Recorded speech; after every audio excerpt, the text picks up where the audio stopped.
అందరికీ నమస్కారం. నా పేరు Durga. Welcome to my YouTube channel కథా కాలక్షేపం. Listen to the reading. ఈరోజు భానుమతి రామకృష్ణ గారి అత్తగారి కథల్లోంచి ఒక చక్కటి కథను చదివి వినిపించబోతున్నాను. కథ పేరు అత్తా తోడికోడలియ్యం.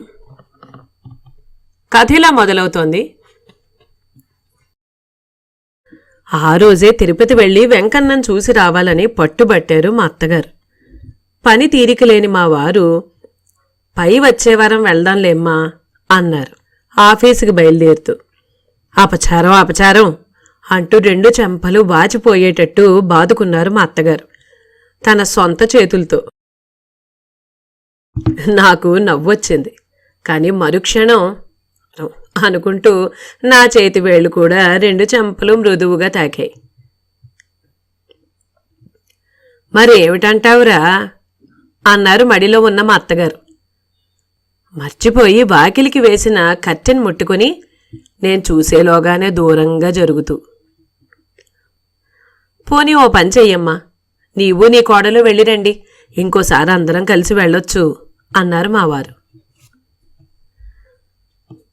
అయ్యో నెత్తిరాత, నీవు లేకుండా ఎట్టారా వెళ్ళడం, అపచారం రా, అట్టా అనకూడదు అంటూ దీర్ఘం తీశారు మా అత్తగారు. మరేం చేయమంటావమ్మా, అర్జెంటు పనులన్నీ ఈవేళే ఉన్నాయి. ఇంకో వారం రోజుల దాకా నేనెక్కడికి కదలడానికి వీల్లేదు. అయినా నువ్వు ఇవాళే తిరుపతి ప్రయాణం అవుతావు అని నేనైనా కలగన్నానా? అవును రోయ్, కలంటే జ్ఞాపకం వచ్చింది. రాత్రి వెంకన్న నా కల్లో కనిపించాడ్రా. ఎట్టా వచ్చాడనుకున్నావు? మన పక్కింటి పురుషోత్తమాచార్యులు లేడు, ముసలాయన, ఆయనలాగా వచ్చాడ్రా. వంటి నిండా నామాలతో వెండి పొన్ను వేసిన కర్ర ఒకటి చేత పట్టుకుని వాకిట్లోకి వస్తూనే అమ్మండి అంటూ ఒక కేకేశాడ్రా. ఓ అమ్మా, ఇదేమిటి ముసలాయనకింత కోపం వచ్చిందనుకుంటూ వంటింట్లో వంట చేస్తున్న దాన్నల్లా చేతుల్లో ఉన్న తప్పేళా ఆ పడాన అక్కడే పడేసి హాల్లోకి పరిగెత్తుకొచ్చాను. అన్నట్లు ఆ హాలు మళ్ళీ మన హాల్లాగా లేదు. ఆ వంటిల్లు కూడా మన వంటిల్లా కాదు. మీ తాతగారింట్లో ఉండే వంటింటి లాంటిదీని, మా పెత్తండ్రి వాళ్ళింటి హాల్ లాంటిదీని కనిపించాయిరా. ఏదో ఒకట్లేమ్మా, త్వరగా చెప్పు, పోవాలి అన్నారు అప్పుడే టిఫిన్ తిని ఆయాసపడుతున్న మా వారు. అపచారంరా, అట్టా అనకు. ఆ నామాల ముసలాయన ఎవరో కాదురా, వెంకన్నే. సాక్షాత్తు ఆ వడ్డీ కాసులు వాడే అట్టా వచ్చాడ్రా. ఇంతకు ఏమైందనుకున్నావు? నన్ను చూస్తూనే ఆ ముసలాయన మండిపడుతూ, ఏ అమ్మండి, నీ కండ్లు నెత్తికెక్కినట్టున్నాయే, నన్ను చూడటానికి రావడం బొత్తిగా మానేశావే, నేనొక్కడిని ఉన్నానన్న మాటే మర్చిపోయావే, ఇంత పొగరా నీకు అంటూ చేతిలో ఉన్న పొన్నుకర్రతో నా నెత్తిమీద బాదడం మొదలెట్టాడ్రా. తలంతా బొప్పిలు కట్టిందంటే నమ్ము. కల్లోనే అనుకుంటున్నానట, చూసావా నేను తిరుపతి రాలేదని కోపంతో వెంకన్న ఈ విధంగా వచ్చి దండిస్తున్నాడు అని మా అత్తగారు అంటూ ఉంటే మా వారు పక్కున నవ్వి, భలే దేవుడే మొత్తానికి, తన్ను చూడటానికి రాకపోతే తన్ని రప్పించుకుంటున్నాడు అన్నారు. అపచారంరా, వెంకన్నతో వేళాకోళాలేమిట్రా? వెంకన్నంటే ఏమనుకున్నావు? తప్పుంటే చెప్పు తీసుకుని కూడా తంతాడ్రా. వెనకటికి మా అత్తగారిని వెండి చెంపుతో కొట్టేట కల్లో కనబడి, మంచివేళ మడిలో ఉన్నాను గనక చేతి కర్రతోనే నా నెత్తి చితక్కొట్టాడ్రా వడ్డీగాసులు వాడు. మరి కొట్టాడంటే కొట్టడ్రా. మనం తిరుపతి వెళ్ళి దగ్గర ఏడాది కావచ్చిందా. కట్టిన ముడుపులన్నీ అట్లాగే పేరుకుపోయాయి. మరి ఆయనకి మాత్రం కోపం వచ్చిందంటే రాకేం చేస్తుంది? చూశాడు, తానే చక్కా బయలుదేరొచ్చాడు నాకు బుద్ధి చెప్పడానికి. అందుకే ఈరోజు ఏమైనా సరే వెళ్ళి తీరాలనుకున్నాను. తీరా వెళ్దాం అనుకుని వెళ్ళకపోతే స్వామికి మళ్ళీ ఏం కోపం వస్తుందోనని భయంగా ఉందిరా. సరే, నువ్వు తప్పనిసరిగా ఈరోజే వెళ్లాలంటే మీ అత్త కోడళ్ళిద్దరూ వెళ్ళి రావాల్సిందే. నేను ఆఫీసులో దిగి కారు పంపుతాను. మధ్యాహ్నం భోజనాలయ్యాక బయలుదేరి వెళ్ళండి, పనిపిల్లాన్ని కూడా తీసుకుని అంటూ వెళ్ళి కారులో కూర్చున్నారు మావారు. అయితే ఇంతకు నువ్వు రావన్నమాటేగా? ఆహా, మీ వెంకన్నకు కోపం వచ్చినా సరే. అపచారంరా, ఏం మాటలురా అవి? మరి నన్నేం చేయమంటావమ్మా? ముఖ్యంగా ఈవేళ రేపు నేను కదలడానికి వీల్లేనని పనులున్నాయి. అబద్ధం కాదు. సరే, ఏం చేస్తాం? వెంకన్నకే నేను కొండకు రప్పించుకోవాలని ఉంటే ఆ పనులన్నీ మధ్యాహ్నం లోపుగానే పూర్తి కాకూడదు. అవునవును, అన్నట్లు వెంకటేశ్వర స్వామి బిజినెస్ దేవుడిగా నా పనులన్నీ మధ్యాహ్నంలోగా పూర్తి చేస్తాడేమో చూడాలి. తప్పక పూర్తి చేస్తాడ్రా. వెంకన్న రాత్రి నా కల్లో వచ్చినట్టు తనే వచ్చి తల చితక్కొడతాడు. బాబాయ్ వద్దు, ఆయన అంత పని చేయకుండానే నేను కొండకు వస్తానని చెప్పు, కానీ ఈరోజు కాదు. అబ్బా, ఆ మాట అనకరా, అపచారంరా. సరే అనంలే, అనుకుంటాను అంటూ లెంపలేసుకున్నారు మావారు. సరే, నీ ఇష్టం, అంతా వాడిదయ్యా. నువ్వు రానందుకు అపరాధం కానుక హుండీలో వేస్తాను. ఆ పనేదో చెయ్యమ్మా. అలాంటి సదుపాయాలన్నీ నాలాంటి వాళ్ళ కోసం ఆ దేవుడు ముందే ఏర్పాటు చేశాడుగా అంటూ కారు స్టార్ట్ చేసి ఆఫీస్కి వెళ్ళిపోయారు మావారు. తిరుపతి ప్రయాణానికి అన్ని ఏర్పాట్లు చేసి పెందనాడే భోజనం ముగించింది మా అత్తగారు. మా వారు కూడా రాలేదన్న నిరుత్సాహంతో నేను 4 మెతుకులు తిని విధి లేక మా అత్తగారి వెంట బయలుదేరాను. మా వారు కారు పంపించారు, పెట్రోలు గట్రా వేయించి. తిరుపతి వెళ్తున్నామని తెలియంగానే డ్రైవర్ కూడా తన పెళ్ళాం పిల్లల జబ్బుల బాపతు ఎన్నాళ్ల నుండో స్టాకులో ఉన్న ముడుపులు, పిల్లల తల మీద శాస్త్రానికి వేసిన కత్తెర్ల బాపతు వెంట్రుకలు అన్నీ కలిపి ఒక చిన్న కిరసనాయిల్ డబ్బాలో పెట్టి తెచ్చుకుని ముందు సీట్లో తన పక్కనే పెట్టుకున్నాడా డబ్బా. ఆ ముడుపుల డబ్బా మీద ఎలాంటి సామాన్లు పెట్టనివ్వకుండా కాపాడుకోవడానికి అవస్థ పడిపోయాడు డ్రైవరు. ముందు సీట్లో ఆ డబ్బా పక్కనే మా మలయాళం పనిపిల్లవాడు కూడా వచ్చి కూర్చున్నాడు. అంతటితో ఆగక వాడు బట్టలు పెట్టి తెచ్చుకున్న తోలు సంచి ఆ ముడుపుల డబ్బా మీద పెట్టాడు. డ్రైవర్ ప్రాణం విలవిలా కొట్టుకుంది. తక్షణం ఆ తోలు సంచి తీసి సీటు కింద పడేస్తూ, అది స్వామి ముడుపుల డబ్బా, ఇది తోలు సంచి, అపచారం అంటూ సగం అభినయంతోనూ సగం వచ్చి రాని అరవ మాటలతోనూ మెల్లిగా చెప్పాడు డ్రైవరు. ఉష్, అరవక. అసలు మా డ్రైవర్కు మలయాళం పిల్లవాడికి ఎప్పుడూ సరిపడదు. పిన్నె వ్యాన్ ఎంత బ్యాగ్ ఎంగ వెక్కడం తలే మేలయ్యా అంటూ డ్రైవర్ మీద మండిపడ్డాడు మలయాళం. అరవక, అమ్మగారు వస్తున్నారు అంటూ కారు దగ్గరికి వెళ్ళిన నన్ను చూపించాడు డ్రైవర్. మలయాళం నోరు మూశాడు. అత్తగారు వెనకవైపున్న వంటిల్లు, వడ్లకొట్టు, స్టోర్ గది, పూజా మందిరం ఉన్న గది అన్నీ నెంబర్లు వారీగా తాళాలు వేసుకుని సహారా ఎడారి భూదానం ఇచ్చినట్లు వంటింటి ముందున్న వసారాను మాత్రం వంటవాడికి వదిలేసి తోటవాడికి ఇంటి భద్రం అంతా చెప్పి, వర్షం వచ్చేట్లయితే గొడ్లను కొట్టంలో కట్టేయమని చెబుతూ వచ్చి కారులో కూర్చున్నారు, ముడుపులు పెట్టిన తాటాకు బుట్టతో సహా. ఈ లోపుగా నేను మేడ మీద గదులన్నింటికీ తాళాలు వేసుకుని వెళ్ళి కారులో కూర్చున్నాను. మరి తాళాలు అబ్బాయికి ఇచ్చి వెళ్ళొద్దు అన్నారు మా అత్తగారు. వెళ్లే తోవలోనేగా ఆఫీసు, ఇచ్చి వెళదాం అన్నాను. కారు బయలుదేరింది. కొంత దూరం వెళ్ళిన తర్వాత మా అత్తగారు కూర్చున్న వైపు కారు టైరు ఢామ్ అనంటూ బ్రహ్మాండమైన మోతతో పంచర్ అయింది. ఓయమ్మో, ఏమిటే ఆ మోత అంటూ హడ్లిపోయి నన్ను గట్టిగా పట్టుకున్నారు మా అత్తగారు. నవ్వనా నవ్వకుండా ఉండనా? ఏం లేదత్తా, టైరు పంచర్ అయింది అన్నాను నవ్వు ఆపుకుంటూ. మరెట్టాగో ఇప్పుడు? అబ్బాయి కూడా రాలేదే అన్నారు మా అత్తగారు కంగారు పడుతూ. వేరే టైరు ఉంటుంది, కారులో మార్చుకుంటాడు, మనం కాసేపు కారు దిగాలన్నాను. అట్లాగా అంటూ కారు దిగారు మా అత్తగారు నాతో పాటు. అయినా ముందున్న పాత బస్సేనయం ఈ కొత్త కారు కంటే. ఎన్నడైనా ఆ బస్సు ఇట్లా ఢామ్ అంటూ పేలిందా? మా అత్తగారు చెప్పే బస్సు మా పాత ఫోర్డ్ వ్యాన్. అది ఆమె అభిమానాన్ని చూరగొన్న బస్సు. డ్రైవరు టైర్ మార్చుకున్నాడు. తిరిగి కారులో కూర్చున్నాం. అసలే మధ్యాహ్నం ప్రయాణం అలవాట్లేక తలనొప్పి పట్టుకుంది.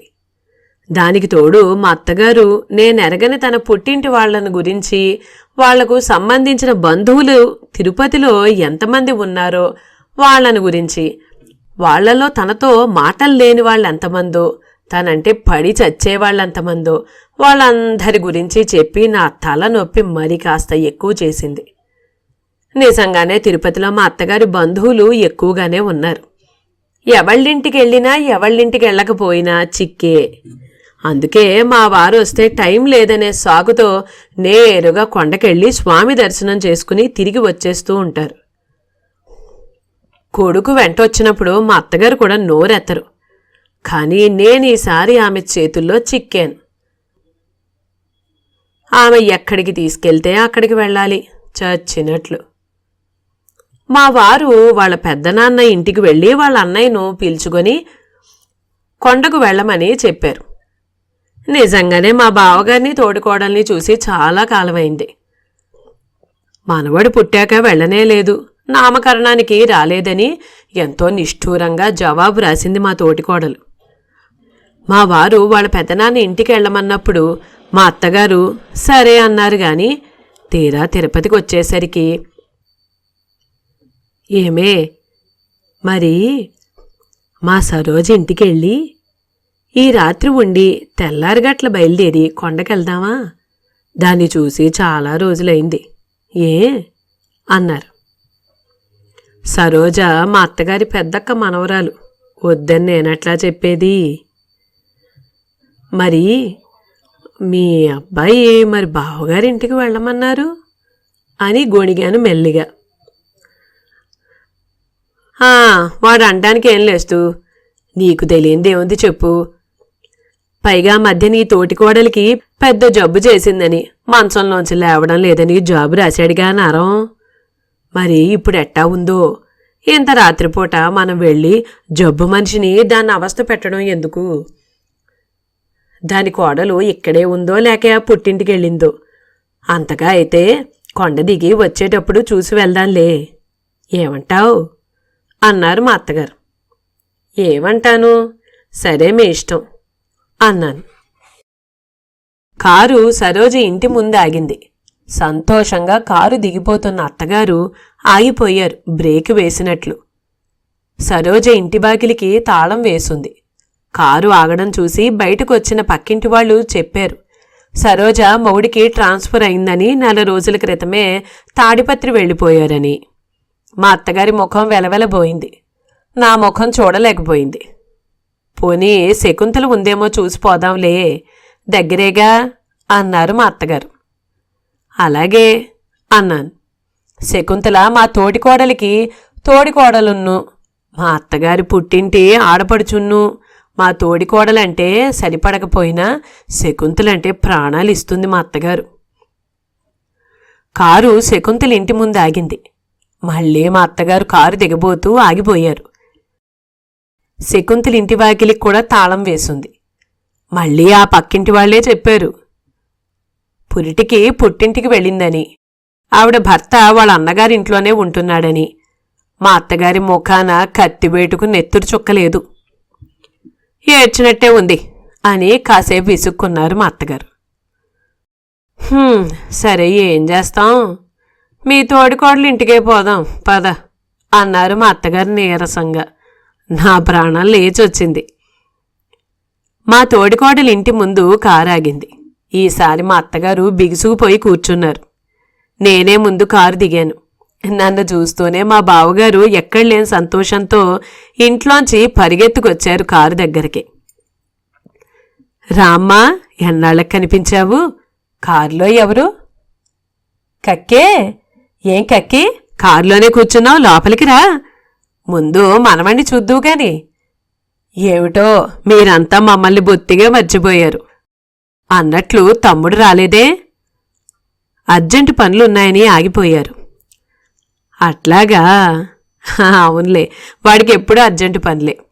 ఇదిగో డ్రైవర్, కారు తీసుకెళ్లి వీధి చివరున్న వియ్యన్న గారింటి షెడ్లో పెట్టు.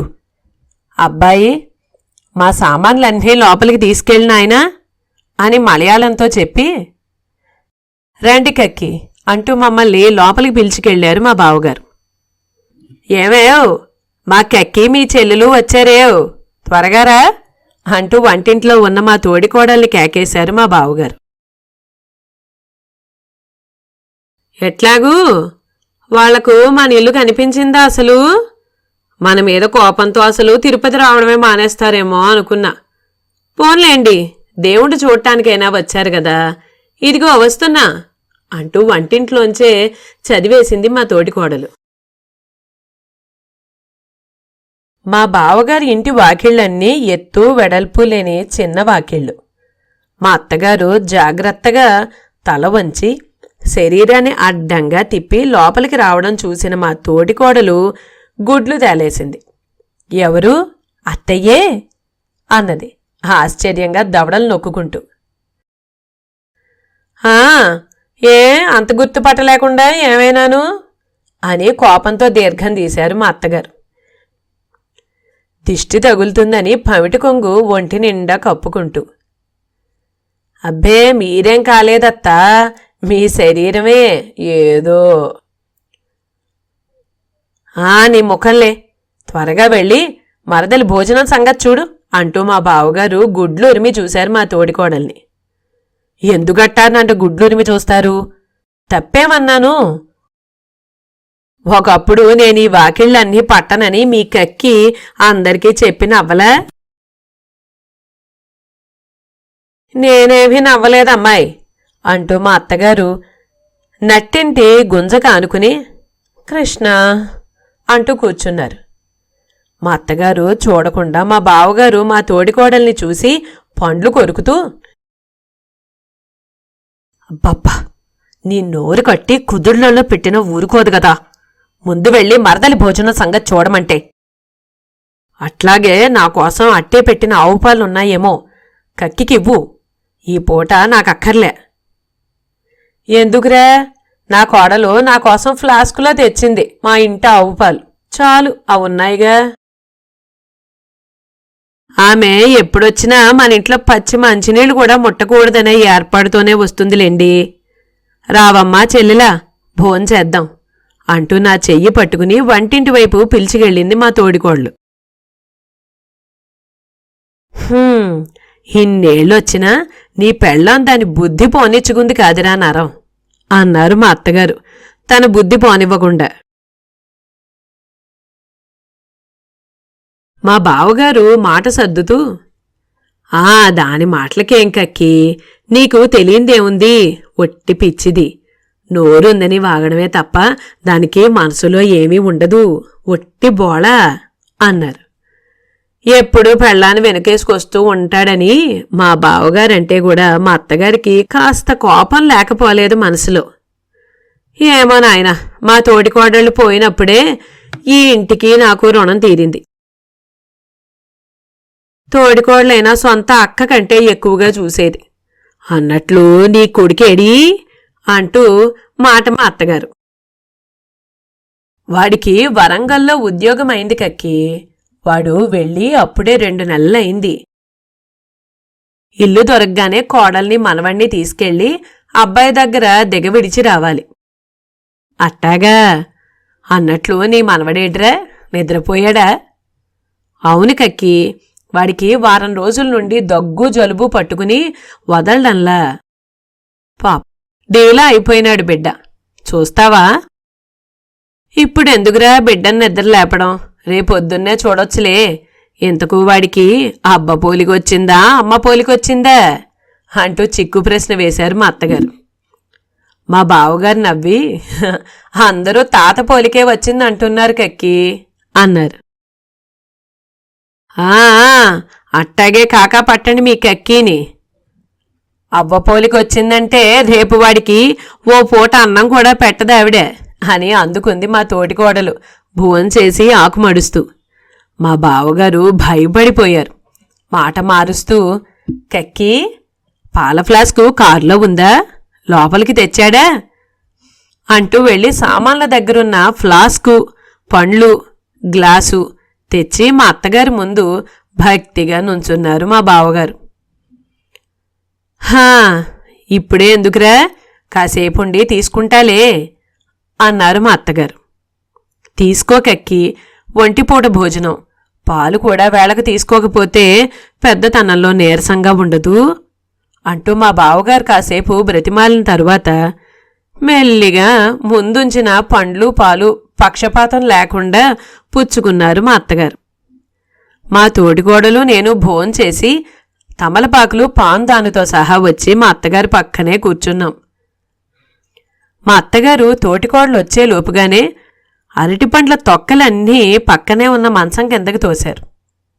మమ్మల్ని చూస్తూనే కృష్ణ అంటూ నేల మీదనే కాస్త నడుం వాల్చారు. ఇదేమిటమ్మాయ్ కింద పడుకున్నారు, పక్కనే మంచం ఉందిగా అన్నది మా తోటికోళ్ళు. ఈ కట్టెనెక్కడ పారేస్తే ఏంలే అన్నారు విరక్తిగా మా అత్తగారు. ఇన్నాళ్ళు మీ ఒళ్ళు కట్టే, కాని ఇప్పుడు అట్టా కాదే పాపం, పెద్దతనంలో వాతం వస్తే అవస్తే అన్నది అసాధ్యురాలేని మా తోడికోళ్ళు. మా బావగారు ఊరుకో అంటూ మా అత్తగారు చూడకుండా నెత్తి బాదుకున్నారు. నాకు వాతము రాలేదు, అవస్థ పట్టం లేదు, నేనెప్పట్లాగానే ఉన్నా, అయినా తెలియక అడుగుతాను గాని వచ్చినప్పటినుంచి నా ఒళ్ళుని గురించి వాతాన్ని గురించి చదువుతున్నావేమిటే గ్రంథం అన్నారు బాగా హీట్ ఎక్కిపోయిన మా అత్తగారు. నాడు నా లావుని గురించి దేశమంతా చెప్పి మీరు నన్ను ఎగతాళి చెయ్యలా అన్నది అక్కసు కడుపులో పెట్టుకున్న మా తోడికోళ్ళు. నేనేమీ దేశమంతా చెప్పలేదు, చూసేవాళ్లకు కళ్ళు లేకపోతేగా, చూసేవాళ్ళెవ్వళ్ళు నేను లావుగా ఉన్నానని ఏనాడు అనలేదు. అయితే ఏమిటే నువ్వనేది, నా కండ్లు లేవంటావా, పండ్లు లేవంటావా? ఒప్పుకుంటాను, దంతుంపదంచ కండ్లు కూడా లేవంటే ఎట్టా చచ్చేది? ఈరోజు జబ్బు చేసి నువ్వు చిక్కిపోయావేమో గాని మొదల నుంచి నువ్వు లావనే సంగతి అందరికీ తెలిసిందేగా. అదిగో ఆ మాటే నేను అడుగుతున్నా, మొదటి నుంచి మీ ఒళ్ళు కట్టెలా ఉన్నా ఈరోజు పెట్టెలా ఉంది, ఊళ్ళో వాళ్ళందరికీ తెలియదా అంట. నన్ను చూసి నవ్విన వాళ్లే ఈరోజు మిమ్మల్ని చూసి నవ్వలేదా అంట. నవ్వితే నవ్వని, నీ చేత మాటలు పడమని భగవంతుడు నా ముఖాన్ని రాశాడు, తప్పుతుందో? నా చేత మీరేం మాటలు పడలేదమ్మోయ్, అన్ని మాటలు నేనే మీ చేత పడ్డాను. మా పుట్టింటి వాళ్ళు గతి లేని వాళ్ళన్నది మీరే, మా పుట్టింటి వాళ్లకు శుచి శుభ్రం తెలియదన్నది మీరే, మా బియ్యాల వాళ్ళని తిట్టిపోసింది మీరే, నా కోడలికి ముక్కు సొట్ట అన్నది మీరే, నా మొగుడు నా మాట విని చెడిపోయాడన్నది మీరే, నేను గయ్యాలినని రాక్షసునని ఆడిపోసుకున్నది మీరే. ఆగిపోయావే, ఇంకా చదువు, నీ నోటికి అడ్డేముంది, ఎన్ని అభాండాలైనా వేస్తావు. నేనేం అభాండాలు వేయలే, ముఖం ఉంది, అద్దం ఉంది, అనలేదని ప్రమాణం చేయండి. మధ్య నేనెందుకే ప్రమాణం చేయడం? పాపం ఎక్కడుంటే భయం అక్కడుంటుంది, నాకే. మరి భయం లేనప్పుడు ప్రమాణం చేయడానికే అన్నది లాయర్ కూతురైన మా తోడికోడలు. మా బావగారి కోసం వెతికాను, కనిపించలా. వీరిద్దరూ రెచ్చిపోతున్నారు. అప్పటికీ భయపడుతూనే ఊరుకోండి అత్తా అన్నాను. ఆ మాట అంటానికి అంతవరకు నాకు ఛాన్స్ ఇవ్వలే వాళ్ళిద్దరూను. నన్ను ఊరుకోమంటావేమిటే, అదట్టా నోరు బాధేసుకోవడం బాగుందా? అసలు అందుకే ఈ కోట నాకు ఇష్టం ఉండదు. ఏనాడు మా తోటి కోడలు పోయిందో ఆనాడే నాకు ఈ ఇంటితో రుణం తీరిపోయింది. మా తోడికోళ్ళు ఊరుకోలేదు, హోయబ్బో, తోటికోడలుండగా ఇద్దరికీ మహా సరిపడ్డట్టు. అయ్యో సంబడం, ఎవరికి తెలీదు అంటూ సాగదీసింది మా తోడికోడలు. తెలిస్తే తెలిసిందిలేవే, నా తోడికోడలైనా మేనత్త అయినా ఆవిడే గనక ఓ మాట అన్నా పడుండేదాన్ని. నీలాగాను తోడికోడలు అత్తను అడవులు పట్టించలేదు. అదిగో ఆ మాట అనొద్దంట. అత్తను నేనా అడవులు పట్టించాను? మొగుడు చచ్చిన ఆడబడుచును నానా అవస్థలు పెట్టి అడుక్కు తినేట్టు చేసింది నేనా అంట. నేనేం అడుక్కు తినమని పంపలేదు. అడుక్కు తినే బుద్ధులుండేవాళ్లే అడుక్కు తింటారు. ఇంతకు దాని పిల్లల్ని పుట్టింటి వాళ్లలో ఇచ్చుకుందనేగా దాన్ని ఇంతగా వెనకేసుకురావడం. నేనేం వెనకేసుకురాలా? అవిఘ్నాగతి చేసినందుకు ఊరు నాడు అనుకుంటేను. హోయబ్బో, నువ్వు అత్తను పెట్టిన అగచాట్లు ఎవ్వరు అనుకోనట్టు మీ ఇలాంటి వాళ్ళు తప్ప ఎవరు అనుకోలేదు. మంచాన పడ్డావిడికి నేను చేసిన చాకిరి ఊరందరికీ తెలిసిందేగా. నిజం నిలకడ మీద తెలుస్తుంది. తెలుస్తుంది. నీ నోటికి భయపెడితే తెలియకేం చేస్తుంది? అదిగో మళ్ళీ ఆ మాట అనొద్దంట. నా నోరు అంటారు. మీ నోటికి భయపడిందెవరు? మీ పేరంటేనే నా పుట్టింటి వాళ్ళు హడలు చస్తారాయే. నా పేరంటేగా అదే, నీ పేరంటేనే నా పుట్టింటి వాళ్ళు భయపడి చస్తారు. ఎందుకీ సిగ్గులేని మాటలు? పోనిస్తూ ఎవరైనా వింటే నవ్విపోతారు. ఎవరికి తెలీదు ఎవరి నోరెట్టాంటిదో. అందరికీ తెలుసు అన్నది మా తోటికోళ్ళు చేతులు తిప్పుతూ. ఇక లాభం లేదని నువ్వైనా ఊరుకోవమ్మా అంటూ మా తోడికోడలు చేయి పట్టుకుని లేవదీసి వంటింటి వైపు తీసుకెళ్ళాను. మా తోడికోడలి కోడలు మా అత్తగారి దగ్గర కూర్చుని ఊరుకోండవ్వా అంటూ బ్రతిమాలింది. అంతా సద్దుమణిగాక బయట నుంచే మా బావగారు పిల్లిలా లోపలికి వచ్చారు. తెల్లారిగట్ల 3ంటికే లేచి వేడినీళ్లు పెట్టింది మా తోడికోళ్ళు మా స్నానాలకు. అప్పటికే స్నానం గీనం ముగించుకొని మా బావగారు డ్రైవర్ని నిద్ర లేపడానికి వెళ్లారు. రాత్రి జరిగిన మా దెబ్బలాట పూర్తిగా మర్చిపోయి మా అత్తగారు తోడికోడలు ఎంతో ఆప్యాయంగా మాట్లాడుకోవడం చూసి నేను మా తోటికోడలి కోడలు విస్తుపోయాం. తీరా బయలుదేరేప్పుడు మా బావగారితో పాటు మా తోడికోడలు కూడా వస్తే బాగుంటుందనిపించింది. కానీ చంటి పిల్లాడిని కోడల్ని ఒంటరిగా విడిచిపెట్టి ఎట్లా వస్తుంది? పోనీ కోడల్ని పిల్లాడిని కూడా కొండకు పిలిచికెళ్తే? అయినా నేనుగా మా తోడికోడల్ని కూడా రమ్మని పిలిస్తే మా అత్తగారికి ఏం కోపం వస్తుందోనని నోరు మూసుకున్నాను. తీరా బయలుదేరే ముందు, ఏమండోయ్, పిల్లాడివి అబ్బాయివి కొన్ని ముడుపులు అట్టాగే ఉన్నాయి, తీసుకెళ్ళి హుండీలో వేస్తారా? లేకపోతే మనం వెళ్ళినప్పుడు వేయచ్చంటారా? పోనీ మనం వెళ్ళేప్పుడే వేద్దాం. కోడలు ఊరికి వెళ్లేలోగా మనం ఎటూ తిరిగి కొండకోసారి వెళ్ళాలిగా. పోనీ పిల్లాడికి మొక్కుబళ్ళుంటే నీ కోడల్ని పిల్లాడిని కూడా తీసుకురారా అన్నారు మా అత్తగారు. ఎందుకులే కక్కి, మీకు లేనిపోని ఇబ్బంది. పైగా అవ్వ దగ్గర ఉండడం బాగా అలవాటైంది వాడికి. పోనీ దాన్ని కూడా రమ్మనరా, అందరం కలిసే వెళ్ళొద్దాం. మళ్ళీ మళ్ళీ వెళ్ళడం ఎందుకు? ఎటూ రేపు వచ్చేస్తాంగా. దానిష్టం కక్కి అంటూ తప్పుకున్నారు మా బావగారు. మధ్య నా ఇష్టం ఏముంటుందండోయ్, పోనీ వారం రోజుల తర్వాత వెళ్ళేది ఇప్పుడే పెడదాం పదండి అన్నది మా తోడికోళ్ళు. బ్రతుకు జీవుడా అనుకున్నాను. అంతా ప్రయాణమయ్యాం. కారులో చోటుంటుందా ఉండదా అన్న సందేహం అందరికీ కలిగింది. కానీ ఎలాగో కూర్చున్నాం. నేను మా అత్తగారికి తోడికోడలికి మధ్య కూర్చున్నాను. మా తోడికోడలి పక్కనే పసిబిడ్డను ఒళ్ళో పెట్టుకుని కోడలు కూర్చుంది. ముందు సీట్లో మలయాళం పక్కన మా బావగారు కూర్చున్నారు. నిండుగా ఉన్న సామాన్లతోనూ మనుషులతోనూ గర్భిణీ స్త్రీలా బయలుదేరింది మా కారు. కక్కి, చుక్కల పర్వతం గాలిగోపురం చూశావా? ఇక్కడి నుంచి కనబడుతుంది. అదిగో ఎడంవైపు లోయలో. ఓయ్ అబ్బా, 1,00,000 సార్లు చూశాను అనే మా అత్తగారు అంటూ ఉండగానే ఢామ్ అంటూ పేలింది మళ్ళీ. హోయమ్మ అంటూ ఉలిక్కిపడి నన్ను పట్టుకున్నారు మా అత్తగారు. మా అత్తగారు కూర్చున్న వైపు టైర్ పంచర్ అయింది.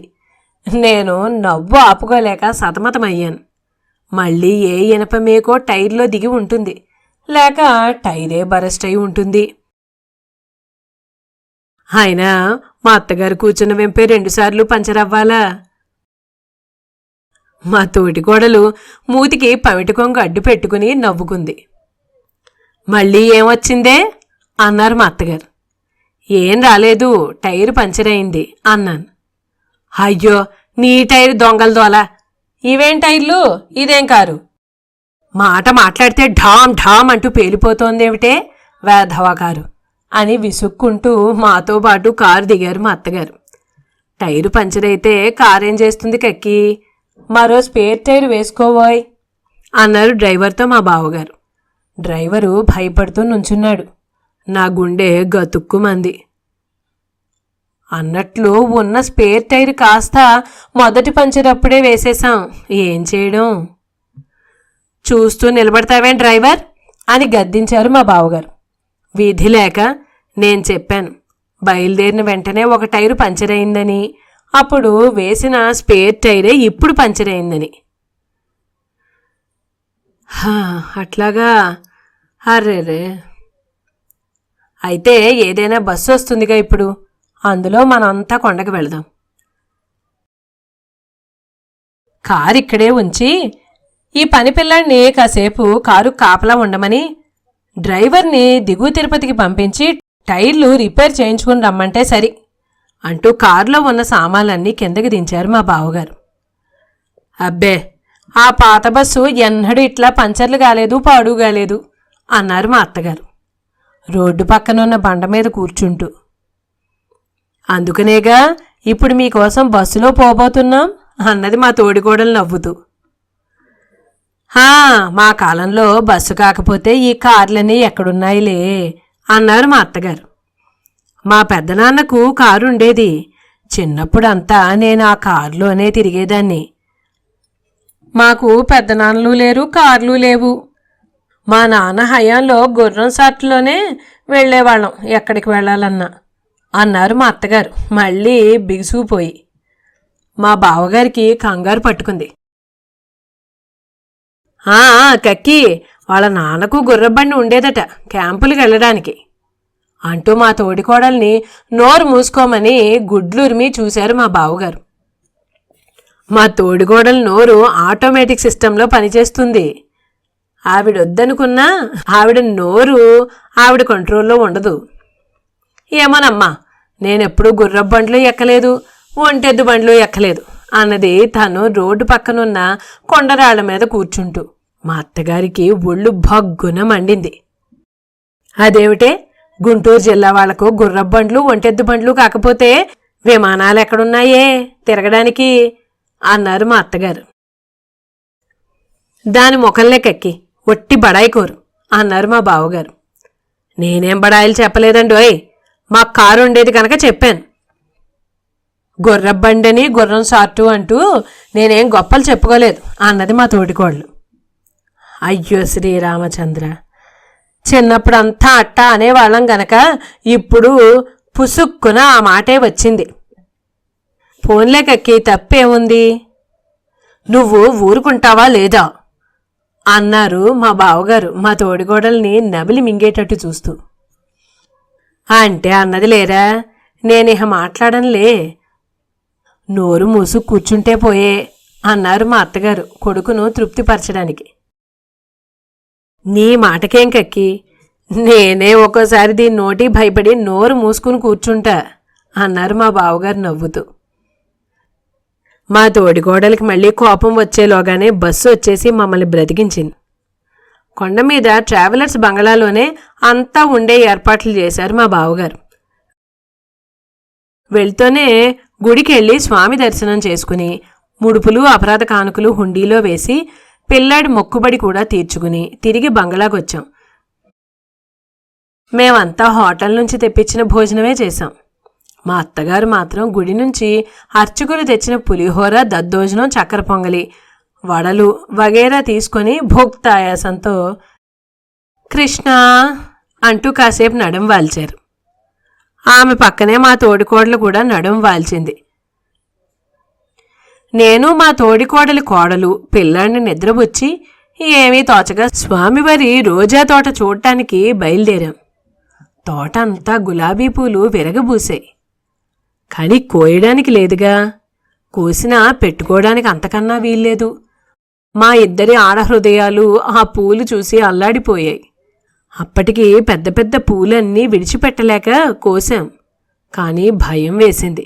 ఆ పూలన్నీ మాలగట్టి మేం ఉండే గదిలో ఉన్న వెంకటేశ్వర స్వామి పటానికే వేద్దామనుకున్నాం. పూలు కోసినందుకు అపచారం అంటూ చెంపలేసుకుంటూ తిరిగి బంగళాకొచ్చాం. ఈ లోపుగా మా అత్తగారు తోడికోడలు ఏ ఘట్టంలో ఉన్నారోనని భయపడుతూనే వచ్చాం. కానీ తీరా బంగళాకొచ్చి వీళ్ళిద్దరినీ చూసి మా కళ్ళని మేమే నమ్మలేకపోయాం. కలయో వైష్ణవమాయో అన్నట్లు మా అత్తగారు మా తోడికోడలు పడి పడి నవ్వుతూ పొండత్త అంటే చీపో గాడిదే అనుకుంటున్నారు. మమ్మల్ని ఇద్దరినీ చూసి రాండే కోడళ్ళు, మీకు తొందరలో పప్పన్నం పెట్టే ఏర్పాట్లు చేస్తున్నాం అన్నారు ఇద్దరూ ఏకకంఠంతో. అంటే మా తోడికోడలు అన్న కొడుక్కు మా అత్తగారి పెద్దక్క రెండో మనవరాల్ని ఇచ్చేటట్లు వాళ్ళిద్దరిలో ఒప్పందాలు జరిగిపోయాయన్నమాట. మరి కట్నం మాట అన్నది మా అత్తగారు. కట్నం లేదు, కాకరకాయ లేదు. మీరుండండి అత్త, మా అన్నను నేను ఒప్పిస్తాను. పరాయి వాళ్ళం గనకనా అంతా బీరకాయ పీచేగా అన్నది మా తోడికోళ్ళు. అంతేలే, అయినా ఉన్న ఆస్తంతా మా అక్క ఇంకెవరికిస్తుంది? ఆ ఇద్దరి మనవరాళ్ళకేగా. అయితే పెళ్లి కొండ మీదనేగా. ఆహా, మా అన్న పిల్లల పెళ్ళిళ్ళన్నీ కొండ మీదనే. ధన్యోస్మి. ఎవర్రా అదృష్టవంతురాలు? ఏమినా భాగ్యంబు? మీరిరువరూ కలిసి ఒకానొక శుభకార్యంబు తలపెట్టుట అపూర్వం, అద్భుతం, ఆశ్చర్యం. శరా ఆలస్యం అమృతం విషం. ఆ శుభకార్యం ఏదో సత్వరంబు కానియండి అన్నారు మా వెనక నుంచి వచ్చిన బావగారు. అదేమిట్రా నారం, నాటకం భాష మాట్లాడుతున్నావు అన్నారు మా అత్తగారు నవ్వుతూ. అవును కక్కి, నిజంగానే. నేను నాటకంలో బుస్సీ వేసి ఒక్క అరుపు అరుస్తూ ఉంటే హాల్లో ఉండే జనం అంతా హడలు చచ్చేవాళ్ళనుకో. పిల్లలు పాలు తాగడం మానేసి గోలగా ఏడ్చేవాళ్ళు కక్కి అని మా బావగారు చెబుతూ ఉంటే మేము నవ్వకుండా ఉండలేకపోయాం. ఎట్టాగు? అయితే మరి నీ పెళ్ళం చేత కూడా వేషం వేయించలేకపోయావుట్రా అన్నారు మా అత్తగారు నవ్వుతూనే. నా ముఖానికి అదొక్కటే తక్కువ అంది మా తోడికోడలు మూతి ముడుచుకుని. అబ్బే, నాటకాల్లో సొంత పెళ్ళం పక్కన ఉంటే నటన రాణించదు కక్కి. అయినా నా పెళ్ళం నిత్య జీవితంలో కాకలు తీరిన కథానాయికే గాని నాటక రంగానికి ఆ ముఖం కాస్త అంటూ మా బావగారు మా తోడికోడల్ని ఏడిపించడం మొదలుపెట్టారు. పోన్లేండి, నా ముఖాలవి, ఏం చేస్తాం. నీదంతా చోద్యమే మరీను, వాడేదో ఎగతాళి కంటేను.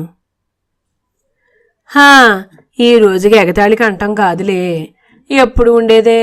ఆయన అందానికి రంగుకి నేను తగనని అతను అనేదిగాక అందరి చేత అనిపించలా. నువ్వే చెప్పు కక్కి, నా అందానికి ఆకారానికి ఇది ఏ మాత్రం తగదని నా పెళ్ళప్పుడు అందరూ అన్నదేగా అన్నారు మా బావగారు. పెళ్ళాన్ని ఏడిపించడంలో ఒళ్ళు మర్చిపోయి. ఎవరి మాట దాకానో ఎందుకు, ఈ మీ కక్కే అంది మా తోడికోళ్ళు. నేనేమీ అనలేదమ్మోయ్ అన్నారు మా అత్తగారు కంగారు పడుతూ. అనకేంలేండి అన్నీ అన్నారు. మా చెల్లెలు పెళ్లికి వచ్చినప్పుడు మా పెరట్లోనున్న సపోటా చెట్టు కింద కూర్చుని మీరు మీ తోటికోళ్ళు మాట్లాడుకోలే? నేను మీ అబ్బాయికి ఏమాత్రం తగనని, మా వంశం అంతా అనాకారులని.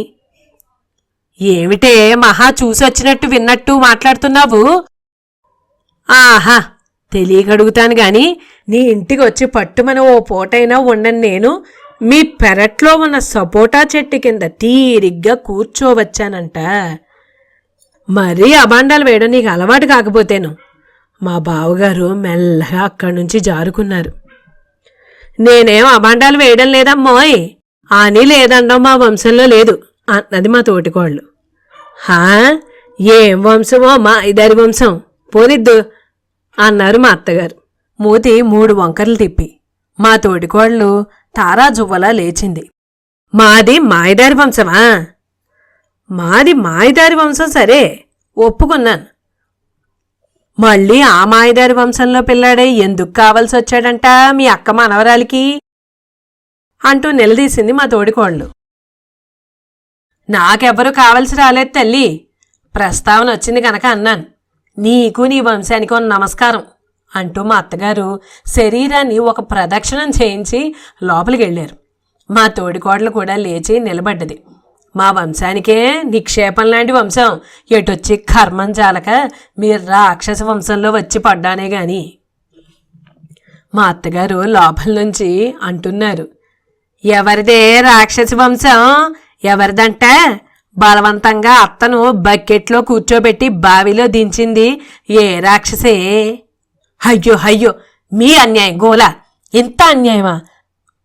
తల్లి మాటలు విని అన్యాయంగా బకెట్లో పడేసి బావిలో దించింది మీ అబ్బాయా నేనా? వాణ్ణెందుకంటావే, నోరులేని ధర్మరాజు. హా, మీ నోరు కాస్త అరువిస్తారని. నీ నోటి ముందు నా నోరేం పనికొస్తుందే? నా వంశాన్నంతా హడలగొట్టిన నోరు నీది. మీ కౌరవ వంశాన్ని హడలగొట్టడం ఎవరి చేతనవుతుంది? హడలించేస్తారు గాని నేనొక్కతినే మొండికెత్తాను. కౌరవ వంశం మీది గాని మాది కాదేవ్, మాది నోరులేని పాండవ వంశం. మరి ఆ కౌరవ వంశంలో వాడికే మీ పాండురోగం పిల్లని ఎందుకు అంటగట్టాలని చూస్తున్నారు? మా పిల్లకు పాండురోగమూ లేదు, మీ ఉబ్బసం పిల్లాడికి ఇవ్వనో ఇవ్వమో అంటూ మా అత్తగారు మళ్ళీ లోపలికి వెళ్ళారు. మా పిల్లాడికి ఉబ్బసమూ లేదు, మీ దిక్కుమాల సంబంధం మాకు వద్దునో వద్దు అంటూ మా తోడికోళ్ళు లోపలికి వెళ్ళిపోయింది. గాలివాన వెలిసింది. కానీ అన్యాయంగా కుదిరిన సంబంధాన్ని, కాబోయే పెళ్లిని వీళ్ళిద్దరూ పోట్లాడుకుని చెడగొట్టారే అని బాధపడ్డాను. మా బావగారు మెల్లిగా లోపలికొచ్చారు. ఆయనకు టైమింగ్స్ బాగా తెలుసు అనిపించింది. ఆ ప్రాంతాల్లోనే ఉండి ఉంటారు అంతవరకు. ఉన్నట్టుండి మా అత్తగారు సామానంతా తెచ్చి హాల్లో పడేస్తూ, బయలుదేరవే, ఇక దీని ముఖం చూస్తూ ఇక్కడ ఒక్క క్షణం ఉండను అన్నది. మరోవైపు నుండి బట్టల సంచి, పిల్లాడు ఆడుకునే బొమ్మలు అన్నీ తీసుకుని వచ్చి హాల్లో పడేస్తూ, బయలుదేరండి, ఇక ఈ మాటలు పడుతూ ఒక్క క్షణం ఉండలేను అన్నది మా తోటికోళ్ళు. మా బావగారు తల పట్టుకుని కూర్చున్నారు. నేను మా తోడికోడల్ని బ్రతిమాలి ప్రయాణం మాన్పించేసరికి తాతలు దిగొచ్చారు. మా తోటికోడలి కోడలు చిన్నపిల్లైనా ఎంతో ఇదిగా మా అత్తగారిని బ్రతిమాలి తెల్లారగట్ల సుప్రభాతం చూసిపోదామని నచ్చ చెప్పింది దగ్గర కూర్చుని. ఆ రాత్రి నిద్రపోయేదాకా మా అత్తగారిని, మా తోటికోడల్ని ఒకచోట చేరనీయకుండా నేను, మా తోటికోడలి కోడలు చెరొక్కళ్ళ దగ్గరలా కాపలా ఉండాల్సి వచ్చింది. సుప్రభాతానికి వెళ్లడానికి తెల్లారగట్ట 2ంటికే లేచాం. పిల్లాడి ఏడుపు, మా తోటికోడలు జోలపాట, మా అత్తగారి గోవిందనామాలు కలిసి నేపథ్య సంగీతంలో స్నానాలు ముగించుకుని అందరికంటే ముందే గుడి దగ్గరికి వెళ్ళాం. తలుపులు తీయడానికి కాసేపు, అర్చకుల కోసం కాసేపు కాచుకునున్నాం. కౌసల్య సుప్రజారామ అంటూ ఆరంభిస్తూనే మా అత్తగారు మైకం వచ్చి పడిపోయారు. అందరం కంగారు పడిపోయాం. అంతకు ముందు నుంచి వికారంగా ఉందంటున్న మా తోటికోడలు కూడా తల తిరుగుతోందని పడిపోయింది. ఇద్దరూ ఒక్కసారిగా అట్లా పడిపోవడం చూసి అందరం నోట మాట లేకుండా కొయ్యబారిపోయాం. ఏదో అపచారం జరిగి ఉంటుంది అని అక్కడున్న వాళ్ళంతా అనుకోవడం వినిపించింది. అసలే వాత శరీరాలు, పైత్యతత్వాలు. తెల్లవారుజామున లేచేసరికి నిద్ర చాలక మరి కాస్త పైత్యం చేయి శరీరాలు. అంటూ కాసిన్ని చన్నీళ్లు ఇద్దరి ముఖాల మీద చల్లారు మా బావగారు. కాసేపటికి ఇద్దరూ మెల్లిగా లేచి కూర్చున్నారు. ఒకళ్ళ ముఖాలు ఒకళ్ళు చూసుకున్నారు. అపచారం వెంకన్న, అపచారం జరిగింది నాయన అంటూ రెండు చేతులు పెళ్ళును కొట్టుకున్నారు మా అత్తగారు. అపచారం వెంకటరమణ, అపచారం అయింది తండ్రి అంటూ ఫెడేల్మని కొట్టుకుంది రెండు చంపలు మా తోటికోళ్ళు. దీని భావం ఏమీ తిరుమలేసా అన్నట్లు మేమంతా వాళ్ళిద్దరినీ చూస్తూ ఉండిపోయాం. చూసావంటే వదరవాకే అంటే వింటావా? మనం ఎన్ననుకుంటే మాటిచ్చాం వెంకన్నకు. ఆయన ఊరుకుంటాడా? కొండ మీద పెళ్లి చేద్దాం అనుకున్నామా లేదా? అవును అనుకున్నాం అన్నది మా తోటికోళ్ళ నీరసంగా తలూపుతూ. నీ ఇష్టం వచ్చినట్లుగా వాగేవు. ఇప్పుడైనా తెలిసిందా వెంకన్నకు కోపం వచ్చిందే అన్నారు మా అత్తగారు. అదే నేను ఆ మాటే అనుకున్నా. లేకపోతే ఎన్నడూ లేనిది నేనిట్లా తల తిరిగి పడిపోవడం ఏమిటి అన్నది మా తోటికోళ్ళు. పోనీలే, ఇది ఒకందుకు మంచిదైంది. ఆ పెళ్ళేదో త్వరగా కానివ్వండి అన్నారు మా బావగారు నవ్వుతూ. ఏమిటంటావు అన్నారు మా అత్తగారు. నేనంటానికి ఏముంది అత్త, అంతా అదిగో ఆ ఏడుకొండలవాడి దయ. వెళ్తూనే మా అన్నకు జాబు వ్రాసి శుభలేఖలు వేయించమంటాను అంటూ ఉండగానే సుప్రభాతం అయిపోయింది. బంగారు వాకిలికి వెలిసిన తెర తొలగించారు. గోవిందా గోవిందా అంటూ అందరం శ్రీనివాసమూర్తి దర్శనం చేసుకున్నాం. కొండ దిగొచ్చినంతసేపు కాబోయే పెండ్లికి దూరాభారంలో ఉండే బంధువుల్ని ఎవరెవరిని పిలవాలో, ఎవరెవరు వస్తారో, ఎవరు రారో మొదలైన విషయాలన్నీ మాట్లాడుతూనే వచ్చారు మా అత్తగారు తోటికోడలును. ఆ రోజు వాళ్ళింట్లో ఉండి పొమ్మని ఎంతో బ్రతిమాలింది మా తోటికోళ్ళు. మా అత్తగారు మెత్తబడ్డారు. బాబోయ్, నా గుండెలో రైళ్లు పరిగెత్తాయి. వాళ్ళిద్దరితోనూ దినదినగండం 100 ఏళ్ల ఆయుషు సమాచారం. మళ్లీ అగ్నిపర్వతాలు బ్రద్దలు కాకముందే అక్కడ్నుంచి బయటపడాలనిపించింది. మా బావగారికి అదే భయంలా ఉంది పాపం. ఎందుకు లేవే, పెళ్లికి మళ్ళీ వస్తారుగా అన్నారు మమ్మల్ని సాగనంపుతూ. అన్నట్లు మేం గనుక ఆ రోజు అక్కడ ఆగితే ఆ పెళ్లి కూడా మళ్ళీ ఆగిపోతుంది అని నా భయం. ఇంకా జన్మలో మా వారు లేకుండా తిరుపతి వెళ్ళడం అట్టే క్షేమం కాదనిపించింది. ఇంటికొచ్చిన వారం రోజులకల్లా పెండ్లి పత్రికలు వచ్చాయి. మా అత్తగారి ముఖం సంతోషంతో చాటంత అయ్యింది. ఏమైనా ఎన్నన్నా ఒక్క నోరు తప్ప విడిచి దాని మనసు మంచిదే అన్నారు మా అత్తగారు. ఈ మాటే మా తోటికోళ్ళు ఎదురుగా అంటే ఆవిడెంత సంతోషించేది. మొత్తానికి 2 గ్రహాలు కలిసి శత్రుస్థానాల్లో చేరినట్లు మాఘమాసంలో జరగబోయే పెండ్లికి మళ్లీ మా అత్తగారు తోటికోడలు ఒకచోట కలుస్తారు. అత్త తోడికోడలియ్యం అనే కథ సమాప్తం.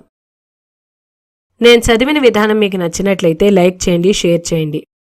ఇప్పటిదాకా నా ఛానల్ సబ్స్క్రైబ్ చేసుకుని వాళ్ళు ఎవరైనా ఉంటే మరిన్ని మంచి మంచి కథలు వినడానికై దయచేసి సబ్స్క్రైబ్ చేసుకోమని మనవి చేసుకుంటున్నాను. అలాగే మీ అమూల్యమైన అభిప్రాయాలను కామెంట్స్ రూపంలో తెలియచేయగలరు.